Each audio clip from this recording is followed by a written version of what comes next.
저희 장모님이 혈액암으로 계속 투병 중이신데요. 작년 4월에 이게 발병이 돼서 지금 1년째 계속 병원을 정기적으로 가시면서 항암 주사를 맞고 또 좀 괜찮아졌다가 또 이식도 받아보고 이렇게 저렇게 시도하는 과정 중에 있습니다. 어머님이 최근에 그런 말씀을 하셨어요. 나도 이왕이면 휴거로 주님을 만나고 싶었는데, 나도 이왕이면 휴거로 하나님을 만나고 싶었다. 죽음을 통과해서 하나님을 뵙는다는 게 참으로 두려운 일인 거죠. 믿음이 있다, 그리고 믿음으로 평생을 살아왔다 하더라도요, 죽음을 통과한다라는 그 느낌, 죽을 때까지는 모르겠죠. 그러나 죽음이 임박했다라는 것이 약간 확실시 되었을 때는요, 그 두려움이 강하게 엄습하는 것 같습니다. 오늘은요, 성경에서 우리가 말하고 있는 죽음과 부활, 그리고 휴거, 이 영광스러운 부활의 휴거에 대해서 하나님 말씀을 나누도록 하겠습니다. 성경에 따르면요, 모든 사람이 결코 피하지 못하는 한 가지가 있는데, 우리가 다 하나님의 심판대 앞에 서리라.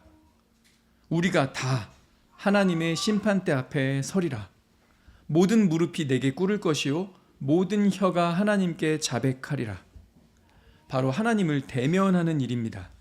모든 사람이 결코 피하지 못하는 한 가지, 하나님을 대면하는 일이다. 하나님을 직접 대면하는 길은 두 가지인데요, 하나는 죽어서 하나님의 심판대 앞에 서는 일이고, 다른 하나는 살아서 하나님을 뵙는 것입니다. 이걸 다른 말로 휴거라고 부르죠. 모든 사람은 죽어서 하나님을 대면하든지, 죽음을 통과하지 않고 살아서 하나님을 대면하든지, 둘 중 하나로 무조건 하나님을 직접 대면하게 됩니다. 성경은요, 죽음을 통과하지 않고 하나님을 마주한 두 사람, 이 에녹과 엘리야를 언급합니다. 이 두 사람을 제외하고는 역사 이래 모든 사람이 죽고 난 이후에 하나님을 마주했죠. 죽음을 통과한다는 게 죽어보지 않고서는 알 수 없는 경험인데 본능적으로 두려움을 줍니다.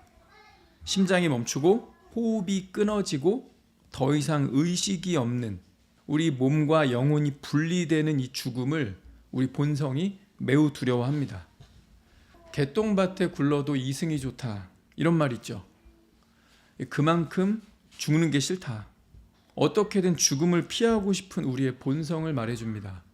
그런데요, 성경에도 비슷한 비유적 표현이 있습니다. 살아있는 개가 죽은 사자보다 낫다. 아무래도 이 개보다는 사자가 크고 위험이 있고 힘이 있고 강하죠.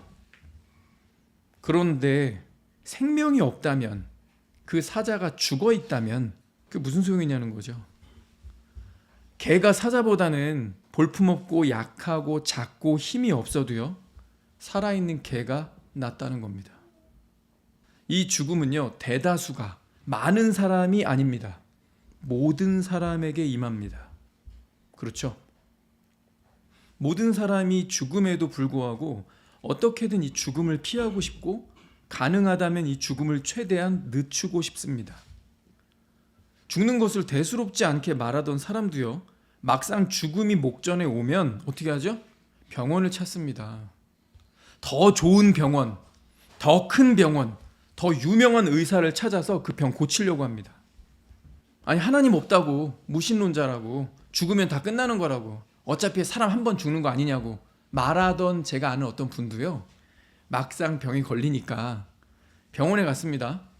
근데 A 대학병원 갔는데 이 병원에서 뭐라고 진단을 해가지고 이렇게 처방을 하니까 찜찜한가 봐. 갑자기 빅5 대형 대학병원으로 옮기더라고요. 그리고 자식한테 서운하다 그러더라고요. 자기를 왜 그 빅5 대형 대학병원에 안 보내고 왜 조금 지방스러운 대학병원을 보내냐, 이런 소리 하더라고요. 그분도 암이세요. 이 병원보다는 여기서 괜히 치료하려다가 돈만 날리고 만약에 때를 놓쳐가지고 나쁘게 되면 어떡하지? 난 살아야 하는 데라고 말은 안 하셨어요. 근데 그분 평소에 뭐라 했냐면 되게 자신감이 있어 하셨어요. 야, 인생 뭐 한 번이지 뭐 두 번이냐, 어차피 다 죽는 건데 뭐 병이 뭐가 무섭냐, 뭐 좀 빨리 갈 수도 있는 거지, 뭐 이런 말을 하셨던 분이에요. 뭐 이게 인생에 자신감이 있으셨어요. 그러면서 교회 다니는 사람도 약간 야, 뭐 하나님 믿고 천국 그런 게 어딨냐? 죽음 다 끝이지. 이렇게 조롱하셨던 분입니다. 그런데 막상 자기가 병이 드니까 어떻게든 살려고 그래요. 여러분, 우리는 죽음을 두려워합니다. 어떤 사람이 죽는 거 나는 그까짓 거 겁나지 않는다라고 말하면 성경에 따르면요, 그건 사실이 아닙니다. 히브리서 2장 15절 이렇게 써 있죠. 죽기를 무서워함으로 한평생 매어 종노릇하는 모든 자들을 놓아주려 하신다. 누가? 그리스도께서. 자, 여기 죽기를 무서워하는 모든 자에 그 사람은 빠질까요? 성경에 따르면요, 그 사람은 죽음 이후에 무엇이 있는지를 몰라서 객기를 부리거나, 몰라서, 아니면 그저 말뿐이니까 뭔 말을 못해 허세를 부리는 겁니다. 객기를 부리거나 허세를 부리거나. 성경은 말합니다. 죽기를 무서워해서 평생 종노릇하는 모든 자. 자기만 빼려고 하지 마세요. 성경은요, 왜 인간이 죽음을 두려워하는지도 말해줍니다. 히브리서 9장 27절 같이 읽겠습니다. 한 번 죽는 것은 사람에게 정해진 것이요 그 후에는 심판이 있으리니. 죽음을 피할 수가 없고, 그런데 그 후에 맞닥뜨려야 하는 것이 있다는 거죠. 심판입니다. 만물의 창조주여 주관자이시면서 심판하시는 공의의 하나님을 만나야 하기 때문에 이 피조물로서 본능적으로 이 공의로운 심판을 두려워하는 겁니다. 본능적으로 이 죄 많은 영혼이 그것을 알고 두려워 떠는 겁니다. 정리해보면 모든 사람은 반드시 하나님을 대면하게 된다. 하나님을 마주하는 길은 죽어서 마주하거나 아니면 하나님을 살아서 마주하게 된다. 모든 사람은 호흡이 끊어지고 심장이 멈춰서 영혼이 육체와 분리되는 이 죽음을 매우 두려워한다. 이왕이면 굳이 죽음을 통과하지 않고 하나님을 대면했으면 좋겠는데, 지난 역사를 통틀어 보니까 고작 2명만 살아서 하나님을 대면했다. 그럼 저와 여러분은 하나님을 어떻게 대면하게 될까요?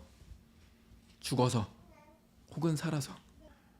심정은 어떠세요? 어떻게 하나님을 대면하고 싶으세요? 질병이든 사고든 노환이든 죽음을 통과해 보고 싶습니까? 저는 아닙니다. 저는 하나님을 믿고 그리고 사역을 하고 있다고 하면서도요, 죽음은 여전히 저한테 두려운 문제입니다. 호흡이 끊어지는, 심장이 멎는 경험 별로 하고 싶지 않은 게 아니라 전혀 하고 싶지 않아요. 오늘 저와 여러분이 읽은 이 본문은요, 죽어서 하나님을 마주한 사람들 그리고 살아서 하나님을 마주한 사람들 둘 다를 언급하고 있습니다. 오늘 본문은 3차례나 똑같은 표현을 썼는데요. 13절 보겠습니다. 형제들아, 자는 자들에 관하여는 자는 자들이라는 표현 썼죠. 14절에도요, 예수 안에서 자는 자들도. 15절에도 자는 자보다 결코. 자는 자들. 자, 13, 14, 15절 3번 다 자는 자들이라는 표현을 썼죠. 그리고 나서 이 자는 자들이 뭘 비유하는 건지, 뭘 뜻하는 건지를 바로 다음 절에 풀어줍니다. 16절이죠. 그리스도 안에서 죽은 자들이.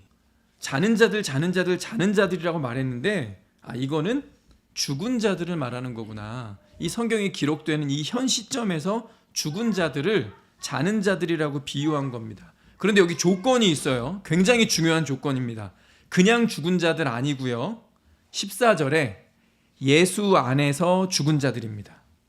예수 안에서 죽은 자들. 16절에 비슷한 표현 또 나오죠. 그리스도 안에서 죽은 자들입니다. 자, 하나님을 대면했는데 이 사람들 어떻게 대면한 거예요? 죽어서 하나님을 대면한 자들입니다. 참 신앙을 가지고 있었지만 대부분이 죽어서 하나님을 대면했습니다. 그런데요, 성경은요, 다른 한 가지, 죽지 않고 살아서 하나님을 마주할 사람들이 있다고 약속합니다. 아멘이죠? 저 여기 들어가고 싶어요. 죽지 않고 살아서 하나님을 마주할 사람들이 있다. 누굽니까? 휴거 세대입니다. 주님이 다시 오실 그때에 태어난 사람들, 그 어간에 살아가고 있는 사람들, 휴거 세대. 이 휴거 세대는 죽지 않고 죽음을 통과할 필요 없이 살아서 하나님을 마주하게 될 겁니다. 성경은 여러 차례 주님의 다시 오심, 휴거, 부활에 관해서 말하고 있습니다. 요한복음 14장 1절부터 3절이죠. 너희는 마음에 근심하지 말라. 하나님을 믿으니 또 나를 믿으라. 내 아버지 집에 거할 곳이 많도다. 그렇지 않으면 너희에게 일렀으리라. 내가 너희를 위하여 거처를 예비하러 가노니 가서 너희를 위하여 거처를 예비하면 내가 다시 와서 너희를 내게로 영접하여 나 있는 곳에 너희도 있게 하리라. 다시 오겠다. 너희를 데리러 오겠다. 지금 내가 떠나는데 떠나는 그 이유는 너희랑 같이 살 집을 준비하기 위해서다. 거처를 준비하면 반드시 너희를 데리러 올 것이다. 이거 예수님이 직접 말씀하신 거죠. 예수님 직접. 그래서 히브리서 기자도요, 동일한 소망을 우리에게 말해줍니다. 우리 같이 읽겠습니다. 히브리서 9장 28절. 이와 같이 그리스도도 많은 사람의 죄를 담당하시려고 단번에 들이신 바 되셨고 구원에 이르게 하기 위하여 죄와 상관없이 자기를 바라는 자들에게 두 번째 나타나시리라. 자기를 바라는 자들에게 두 번째 나타나시리라. 두 번째라는 얘기는 첫 번째 오셨었다는 얘기죠. 약 2000년 전에 예수께서 사람이 되셔서 땅에 오셨어요. 뭐 했는지도 여기 기록이 돼 있죠. 많은 사람의 죄를 담당하시려고 단번에 자기를 들이신 바 되셨다. 과거형입니다. 처음에 오셨을 때 이거 하신 거예요. 그런데 두 번째 나타나시리라.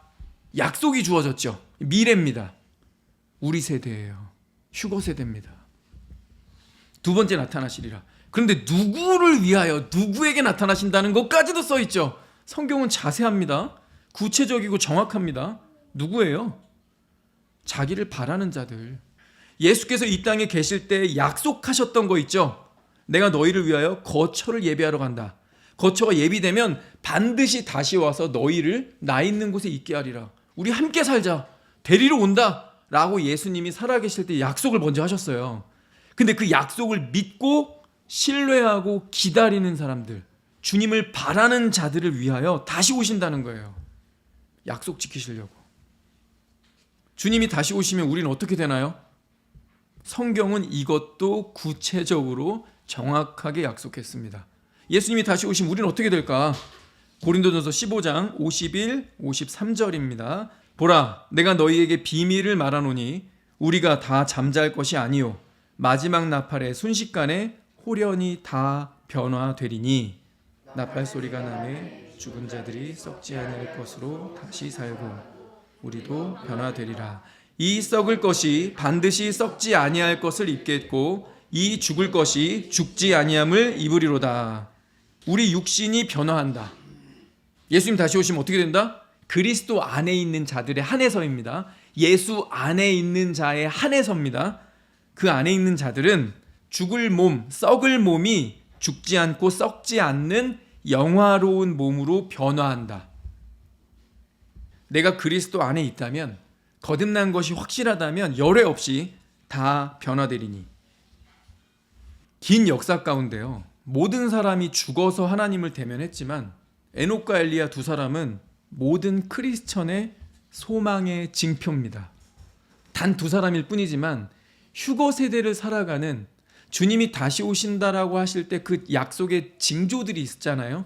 그 많은 징조들이 성취되고 이루어지는 것을 보고 있는 세대들, 그들에게는요, 에녹과 엘리야는 약속의 소망의 징표입니다.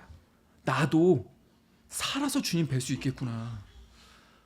어쩌면 내가 정말 죽지 않고 여기 성경의 말씀대로 있는 대로 구름 속으로 끌어올려 내가 주님을 뵐 수 있겠구나. 휴거 세대가 있습니다. 그래서 우리는 신구약 성경 여기저기에요, 종말의 징조들을 주님이 뭐라고 하셨는지를 예의주시해야 합니다. 그것들이 이루어지고 있거든요. 성취되고 있거든요. 지금 이스라엘이 이란과 전쟁하는 것도 마찬가지죠. 미국이 참전한 것도 마찬가지입니다. 이란 박살나면 그 다음은 누구라고요? 중국이죠. 그 다음은요, 러시아입니다. 이 다니엘서 7장에 예언된 거, 요한계시록 17장에도 나오는 이 내용들, 새 뿔, 새 왕 뽑고 나오는 8번째. 성경이 상징적이지만 구체적으로 해석까지 해주었던 이 말씀들이 그대로 성취되고 있는 시대를 우리가 살아가고 있습니다. 우리가 휴거 세대가 될 수 있다는 말이죠. 성경은요, 그리스도 안에서 죽은 자들이나 그리스도 안에서 살아있는 자들 둘 다에게 소망을 줬습니다. 잘 보세요. 오늘 읽은 데살로니가서 4장은요. 자는 자들에 관한 소망도 말했습니다. 아유, 일찍 태어난 게 죄요. 늦게 태어나가지고 나도 휴거로 주님 만나서 얼마나 좋아. 아유, 꼭 죽어서 주님 봐야 되나? 죽은 사람들 불쌍해서 어떡해. 그렇지 않습니다. 오늘 이 본문은요. 그리스도 안에서 죽은 자들에 대한 소망과 우선권을 말해주고 있습니다. 우선권. 저와 여러분이 어디 백화점에 갔는데 지하 1층부터 지하 막 7층까지 주차장이 있어요. 지하 1층은 VIP들이죠. 내려가자마자 제일 먼저 우선 가장 가까운 자리에 VIP들만 되잖아요. VIP들은 가장 가까운 곳, 접근성이 좋은 우선권을 가집니다. 지금 이 말씀이 사실 그런 거예요. 13절에 소망 없는 다른 이들처럼 슬퍼하지 마라. 소망이 왜 없냐? 왜 슬퍼하냐? 14절에 그들은 부활해서 휴거의 때 예수님이랑 같이 올 거거든. 15절 휴거되는 세대, 매우 영광스러운 일이지만 죽지 않고 주님을 만나는 거 정말 영광스러운 일이지만 이 살아남은 자들, 여기 그렇게 써있죠. 15절에 살아남은 자가 결코 앞서지 못한대요. 그러니까 휴거되는 이 세대, 영광스러운 세대보다 먼저 가는 VIP, 우선권을 가지는 자들이 있다는 겁니다. 누구죠? 16절에 하나님의 나팔 소리가 날 때 그리스도 안에서 죽은 자들 먼저 일어난다. 순서상 그들이 우선권을 가진다는 겁니다. 좀 전에 저와 여러분 읽었던 고린도전서 15장도 똑같은 얘기예요. 52절에 나팔 소리가 나매 죽은 자들이 썩지 아니할 것으로 다시 살아나고 우리도 변화되리라. 자, 순서상 어떻게 되어 있어요? 그리스도 안에 죽은 자들이 우선입니다. 그리스도 안에서 먼저 죽은 자들이 먼저 우선 부활되고 영화로운 몸을 입고 예수님과 함께 우리를 맞이하러 온다. 그러니 그리스도 안에 있다면 죽은 자들이든 휴거 세대로서 주님을 살아서 만나든 상관없어요. 둘 다 좋아요. 죽었지만 우선권을 가지고요. 살아서 주님을 뵙는 거는 죽지 않고 주님 만나니까 얼마나 좋아요. 얼마나 영광스러워. 둘 다 좋아요. 조건이 뭐라고요? 예수 안에 있느냐, 그리스도 안에 있느냐. 그래서 우리 17절 18절에 오늘 본문 끝에 그러므로 이러한 말로 서로 위로하라고 우리에게 명령하고 있는 거죠. 뭘로 위로하는 겁니까? 살아서 주님 만날 세대는 죽음을 통과하지 않고 우리가 휴거 세대에 태어났구나. 핍박이 있고 세상이 점점 악해질 거고 범죄가 창궐하겠지만 이 마지막 세대에 태어나서 이런 것들을 보겠지만 그럼에도 불구하고 우리는 살아서 주님을 뵙는다. 얼마나 감사하냐. 이런 말로 서로 위로하라는 거죠. 격려하라는 거죠. 그러면 그리스도 안에서 먼저 죽은 자들은요? 그들은 우선권을 가지니까 그들은 VIP예요. 먼저예요. 우선권을 가집니다. 이런 말로 서로 위로해라. 예수 안에 있다면, 그 사람이 그리스도 안에만 있다면 이 휴거의 부활, 휴거의 소망은요, 영원한 소망이고 가장 강력한 소망입니다. 그리스도 안에 없다면, 가짜라면, 교회는 다니는데 진짜 믿음이 아니었다면 그 반대겠죠. 이 휴거를 생각하면서요, 어쩌면 이 휴거가 별 사건이 아닐 수도 있겠다라는 생각을 합니다. 휴거란 사건이 대단히 강력한 사건인데 어떻게 이게 별 사건이 아닐 수 있냐? 아니, 사람이 없어지는데, 눈앞에서 사람이 없어지고 옷만 남고 뭐 팔에 차고 있던 거 스마트폰 다 떨어지고 지갑도 떨어지고 운전하던 차가 갑자기 아무데나 들이받았는데 괜찮아요 하고 가가지고 보니까 그 안에 사람이 없더라. 휴거는 남겨진 사람에게는 너무 전무후무한 어떤 공포스러운 대단한 사건이 아니겠냐. 휴거된 사람이 얼마나 많을 텐데. 반대로요, 우리 이렇게 생각해 보세요. 휴거가 별 사건이 아닐 수도 있겠다. 왜냐? 첫째, 국가별 인구수 대비 휴거자가 매우 소수일 수 있습니다. 인도 14억 6천만 정도 됩니다. 중국은 앞질렀어요. 중국은 14억 1천만 정도 되거든요. 진짜 너무 인구가 많은 나라들이죠, 여기는. 근데 생각해 보세요. 인도는요, 힌두교가 80%, 그리고 무슬림이 15%입니다. 95%가 힌두 아닌 무슬림이에요. 나머지 5%에 기독교, 시크교, 불교, 자이나교. 압도적으로 14억 6천만이나 되는 인도는요, 휴거되는 사람이 있겠습니까? 중국은요, 무신론, 유물론, 공산주의죠. 기독교가 못 들어갑니다. 교회가 있다라고, 우리도 자유가 있다라고 선전을 할 때 써먹긴 하지만 그 교회는 진짜 교회가 아닙니다. 거짓 교회입니다. 그럼 14억 인구 중에 휴거되는 사람 몇 명일까요? 중동 무슬림 사회 10억 이상의 인구가 있습니다. 근데 그곳은요, 태어나면 이게 종교가 아니라요, 그냥 주민등록증이에요. 무슬림 사회, 중동 사회에서는요, 종교를 택할 수 있는 자유가 없습니다. 그냥 태어나는 순간 아들이든 딸이든 그냥 무슬림이라는 주민등록증이 박히는 거예요. 만약에 내가 다른 종교를 택하겠다라고 하면 배교가 되는데, 그러면 이웃집이 와서 사살할 권한이 주어집니다. 그래서 아버지가 그러잖아요.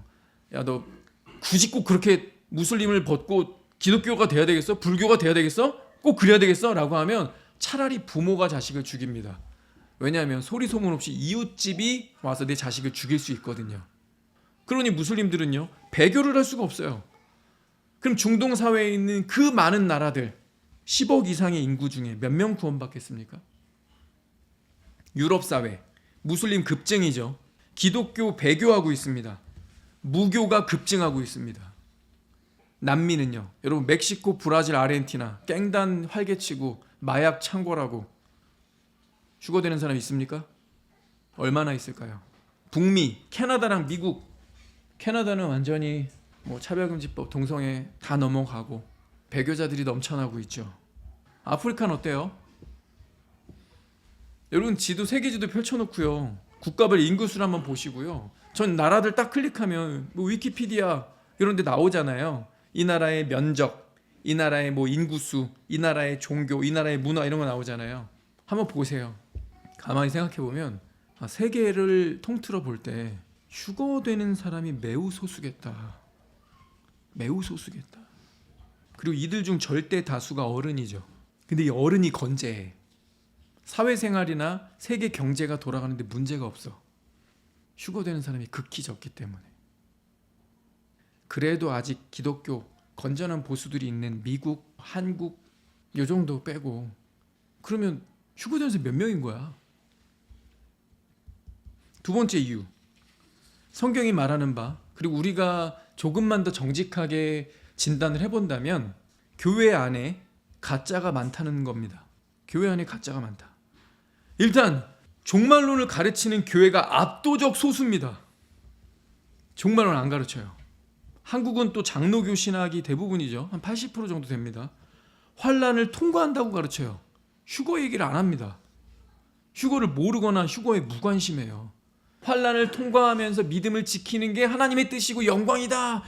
교회는 원래 고난과 고통이 있다. 이 비겁한 자들아, 휴거돼가지고 혼자 이 땅에 임하는 7년 환란을 피해서 주님 곁으로 가겠다는 니네들 신학이 잘못됐다. 이상한 소리. 휴거로 7년 환란을 피하는 게 비겁한 사람들이래. 교회는 환란을 통과한다. 환란 통과서를 주장합니다. 장로교 종말론들의 다수가요. 안 가르치기도 하고. 일단 안 가르쳐. 종말론 얘기했다가 본전도 못 찾아. 그러니 휴거가 일어나도 이게 휴거인지 모를 수 있습니다. 그럼 우리한테 걸리는 거 하나 있죠. 우리가 기존에 생각했던 이 부분이 좀 걸릴 거예요. 어쩌면 아이들이 휴거에서 배제될 수도 있지 않을까. 기존에 우리가 생각했던 거랑 좀 반대죠. 우리는 휴거라는 사건이 일어난다면 어떤 생각을 많이 했었냐면, 산후조리원에서 아기들이 몽땅 없어진다. 심지어 임산부가, 아기 안에 뱃속에 임산부 아기가 있는데 휴거가 일어나면 갑자기 배가 조금 이렇게 들어가면서 이 안에 아기가 없어져. 그래서 좀 이상해가지고 병원 가봤더니 태중에 아기가 없네요. 이런 사건이 발생한다. 아직 아바바바바 이렇게 말 못하는 산후조리원의 신생아급은 아니지만 돌 아직 안 된 아이들, 죄를 아직 모르고 인지능력 없는 이런 아이들, 언어가 아직 안 된 아이들은 하나님이 다 휴거로 데려가신다. 왜? 얘네들이 죽으면 얼마나 억울해. 주님이 휴거에 납할 때는 거듭난 크리스찬과 전 세계에 있는 아기들은 데려가실 거다. 보통 휴거로 접근할 때 이렇게 접근을 많이 했습니다. 여러분들도 그렇게 어디서 듣지 않으셨어요? 그래서 그 크리스천이 별로 없는 무슬림 국가, 인도, 중국 이런 곳에서도 산후조리원이나 집집마다 아기는 없어지니까 전 세계적으로 생난리가 날 것이다. 보통 이렇게 얘기를 했습니다. 근데 아기가 한 명 없어지면 딱 아기 없어진 엄마 아빠만 난리 나는 게 아니죠. 양가 쪽 집안, 그죠? 그리고 양가 쪽 집안에 언니, 형, 오빠, 동생 뭐 이렇게, 야 니네 애기 없어졌다며. 어떻게 된 거야? 경찰에 신고는 했어? 이쪽 부모님한테 전화 옵니다. 저쪽 부모님한테 전화 옵니다. 그러니까 집안 전체가 들썩들썩 하는데 전 세계의 아기가 없어지니까 전 세계가 아비규환이 될 것이다. 그런 휴거는 대단한 사건이 될 것이다. 보통 이렇게 접근했습니다. 그래서 전 세계에 있는 모든 사람이 휴거라는 사건을 알아챌 것이다. 근데 가만 생각해 보세요. 성경에서 소돔과 고모라에서 아기들 살았습니까? 하늘에 불과 유황이 떨어질 때 아기들 살았습니까? 성경 그대로 읽으면 롯과 두 딸 빼곤 다 죽었어요. 그렇죠? 그럼 하나 더 나가서 소돔과 고모라는 작은 도시국가였으니까 인구도 얼마 안 되는 그런 소도시국가 말고 노아 홍수 때는요. 노아 홍수 때 아기들 살았습니까? 노아 부부하고 노아의 세 아들들 부부하고 그 빼고는 코로 기식하는 모든 것이 죽었다라고 성경에 써 있는데, 이상하다. 소돔과 고모라, 노아 홍수 심판. 근데 이 두 사례를 생각해 볼 때 여기 아이들 포함됐나요? 안 됐나요? 저처럼 말하거나 이렇게 접근하면 잔인무도한 사람 같죠? 인정도 없고 그래도 애기는 산다고 말을 해야지 목사가 돼가지고 말이야.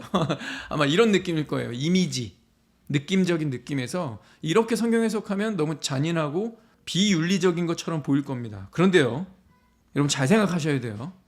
이미지 중요한 거 아닙니다. 성경이 뭘 보여주고 있느냐, 무엇이 더 성경에 가깝느냐를 우리가 분석해야 됩니다. 우리가 아기를 바라볼 때요, 지극히 인간적인 시선에서 인권 강조하면서 윤리 강조하고는 이렇게 잘 먹고 잘 사는 선진 사회에서는 이게 비윤리적인 걸로 보이고 하나님은 그러면 안 됩니다라고 우리가 하나님을 가르쳐 들고 싶어요. 그런 생각이 들 겁니다. 근데 잘 생각해 보세요. 우리 눈에서는 3살하고 15살이 다르죠. 3살하고 15살 중학생하고 욕하면서 막 반항하고 까불고 음란물 보고 있는 이 15세하고 인간의 시선으로 보면 같아요, 달라요? 자, 3살은 휴거 하나님이 하셔야 되는데 15살은 휴거, 그래도 얘는 인지 능력 있고 죄도 충분히 졌는데 교회 배경도 있는데 지가 하나님을 안 믿었다면 얘는 지옥 가야지. 혹시 이렇게 생각하십니까? 누군가에게는 귀한 집 아들인데, 귀한 집 딸일 텐데. 그럼 이거 나이를 조금만 당겨 볼게요. 조금만 더 밀어보세요. 우리 눈에는 15살하고요 30, 40대하고 다르게 보이죠. 30, 40대는 뭐 인생 어느 정도 살 만큼 살았고 잔뼈가 좀 굵었고 지가 죄인인지 확실히 알 거고, 30, 40대인데 예수 안 믿었는데 휴거 떨어졌다. 그건 뭐 인과응보 아닐까? 아니에요? 15살하고 30, 40대는 다르게 보이잖아요. 그래도 여긴 누군지 아들이고 아직은 미성년 아닐까? 촉법소년일 수도 있지 않을까? 그거 전부 인간의 눈이에요. 그리고 인간은요, 한계가 있습니다. 무슨 한계가 있냐면 인간은 과거, 현재, 미래를 어디 점프를 못해요. 그냥 오늘이라는 현실 속에 갇혀서 이렇게 현실만 계속 가지고 가는 거예요. 미래로. 과거는 그냥 밀려서 계속 미래를 움직이는 것뿐입니다. 인간은요, 그래서 3차원의 세계에 갇혀있기 때문에 내 눈으로 볼 때, 내 도덕 윤리로 볼 때, 내 기준으로 볼 때는 애기는 살려야 돼. 근데 하나님도 그렇게 보시나요? 하나님은 시공을 초월하시는 분이잖아요. 하나님은요, 이 아이가 크면 무장단체 하마스에 들어갈지 아니면 나이지리아에 있는 무장단체에 들어가가지고 기독교인인 여성들을 납치할지 하나님 아실까요? 모르실까요? 아십니다. 혹시 제가 예를 든 게 너무 무장단체에 들어간 누가 봐도 죄인급인 걸로만 제가 비유했다라고 생각을 하신다면요, 그렇지 않은데 하나님을 믿지 않고 평범하게 살아가면서 매일 출근하고 퇴근하고 스마트폰 보고 게임하고 친구 적당히 만나고 술도 좀 마시고 근데 하나님을 믿지 않는 평범해 보이는 사람은요, 그 사람은 휴거 돼야 됩니까? 성경에 따르면 아니에요. 우리 눈으로 보니까 얘는 누가 봐도 죄인. 얘는 근데 좀 평범한데 안타깝다. 그래도 교회 다니라고 할 때 좀 믿지. 안타깝다. 근데 도매급으로 세트로 다 지옥 가지. 좀 안타깝지만 어쨌든 다 죄인이네. 혹시 그렇게 보시는 거예요? 그 전부 내 눈으로 보는 겁니다. 내 평가예요. 영원한 시간의 관점으로 보신 하나님은요, 이 아이라는 이 아이가 이 씨가 자랄 때 어떤 사람이 될지 하나님 아시는 거예요. 소돔과 고모라가 왜 다 죽었을까요? 왜 다 죽었을까요? 거기 하나님이 분명히 소돔과 고모라 가기 전에 아브라함이 물어봤잖아요. 거기 의인 10명이 있어도 해하실 겁니까? 하나님이 공의로우셔야 될 거 아닙니까? 아브라함이 막 이렇게 되묻고 질문하잖아요. 그럴 때 하나님이 10명이 있어도 내가 소돔과 고모라를 멸망시키지 않겠다. 10명이 없었던 거예요. 부모가 그럼 자식이 어떻게 되죠? 그렇게 가는 거예요. 소돔과 고모라의 그 아이들 살려놔도요, 이 아이들이 어떻게 살지 하나님 아시는 거예요. 그래서 우리 인간의 눈에서는요, 하나님이 그래도 갓난쟁이는 애기는 데려가셔야 돼 라고 말하고 싶은 건 나인 거지, 하나님은 그들의 미래를 아시는 겁니다. 이 아이들이 자라면 어떤 싹을 낼지. 성경은 그렇게 써 있잖아요. 사람의 마음에 생각하는 것이 어려서부터 악함이라. 어려서부터 악함이라. 예루살렘이 왜 멸망했어요? 예레미야야, 너는 예루살렘 거리를 오고 가면서 네 눈으로 보고 알라. 예루살렘에서 한 명이라도 의인을 찾으면 내가 그 한 명의 의인 때문에 예루살렘을 멸하지 않겠다. 하나님 이거 과장법 쓰신 겁니까? 아니에요. 하나님 백성이 모여 사는 중심지 예루살렘인데도 하나님의 눈에 보실 때 의인 한 명이 없었던 거예요. 그래서 예루살렘이 망한 겁니다. 어떻게 그럴 수가 있습니까? 그럴 수가 있네. 역사적으로 그랬네. 하나님의 백성, 율법을 받은 백성, 하나님의 음성도 듣고 기적과 이런 모든 것이 과거 본인 민족의 역사로 있는 백성들이 전체가 타락할 수 있는가? 있다. 근데 내가 말한 지금 전체는요, 아이 포함입니다. 예루살렘에 한 명의 의인도 없었다면, 가장 많이 사는 그곳에 의인 한 명이 없었다면, 그래서 하나님이 전체를 멸망시키신 거라면 어쩌면요, 휴거 때요, 하나님이 그 원칙 똑같이 하실 수도 있습니다. 그러면 제가 처음에 말했던 이 질문에 대한 대답이 나오죠. 휴거가 어쩌면 별 사건이 아닐 수도 있겠다. 우리가 조금 우려해 왔었던 전 세계의 아기들이 없어진다는 것이 만약에 아닌 것이 된다면, 아기들이 그대로 있다면, 오로지 참 믿음과 신앙으로 거듭난 당신의 성도들만 데려가신 거라면, 그래서 아기들이 남아있다면, 와, 휴거가 진짜 별거 아닌 사건이 될 수 있겠구나. 아주 소수의 사람들만 휴거되는 거고 아기들까지 그대로 있다면 세계 경제, 세계 문화 다 그냥 그대로 굴러가지 않을까요? 세계 정부의 수장인 짐승이 적그리스도가 하라는 대로 사람들이 하지 않을까요? 왜냐면 휴거되는 사람이 너무 적어서 미치는 영향이 미비해. 여러분, 저는요, 자동차 운전하면서 하이패스로 갈아탄 이유, 아직도 가면서 현금 내고 종이 받고 이거 하는 사람들 아직 있긴 있죠. 저도 꽤 오랫동안 그걸 유지하다가 제가 하이패스로 갈아탄 이유는 하나입니다.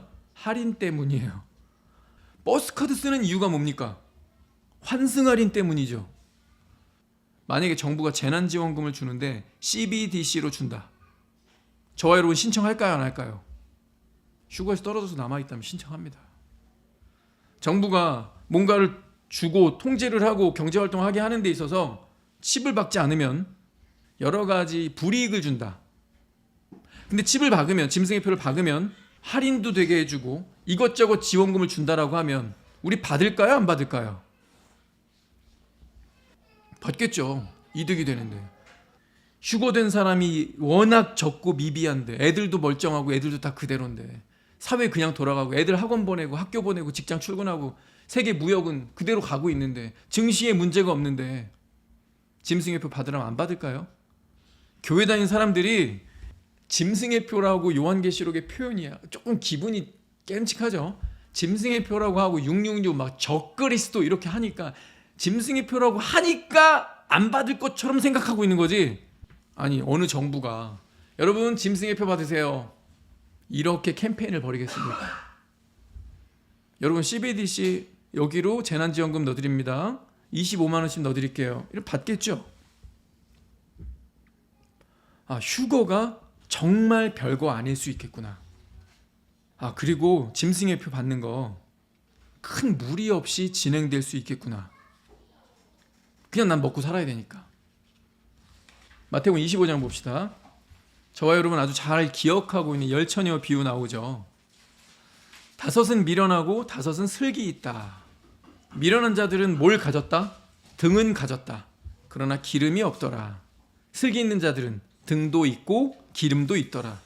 결국 기름의 유무에서 이 사람들의 운명이 갈립니다.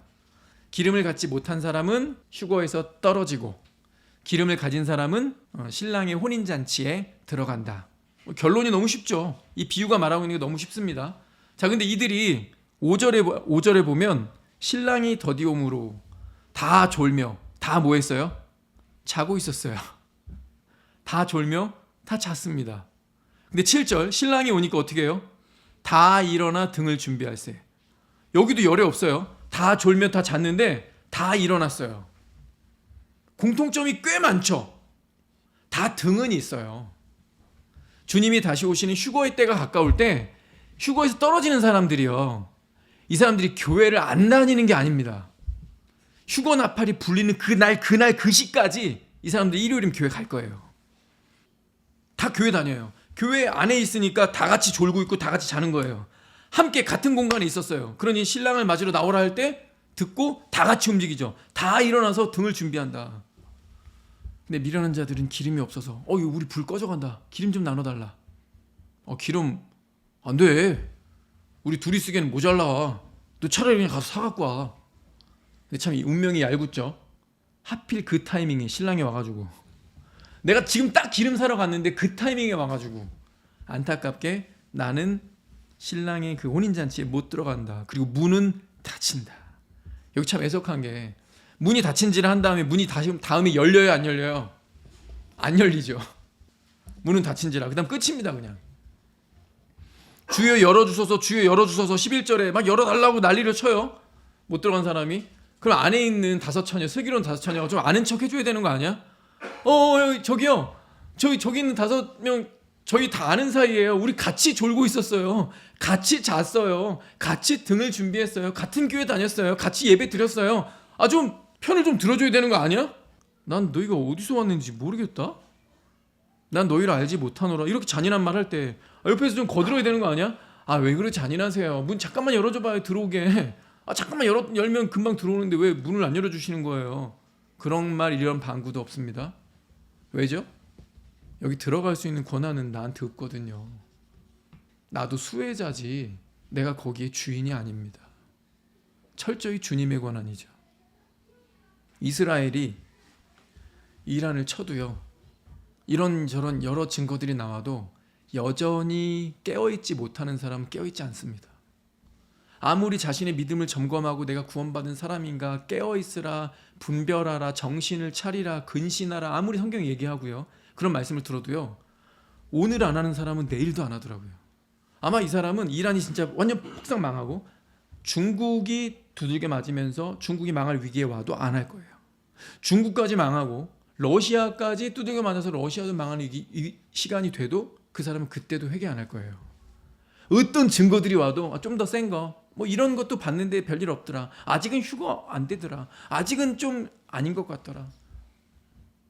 계속 이런 상태인 거죠.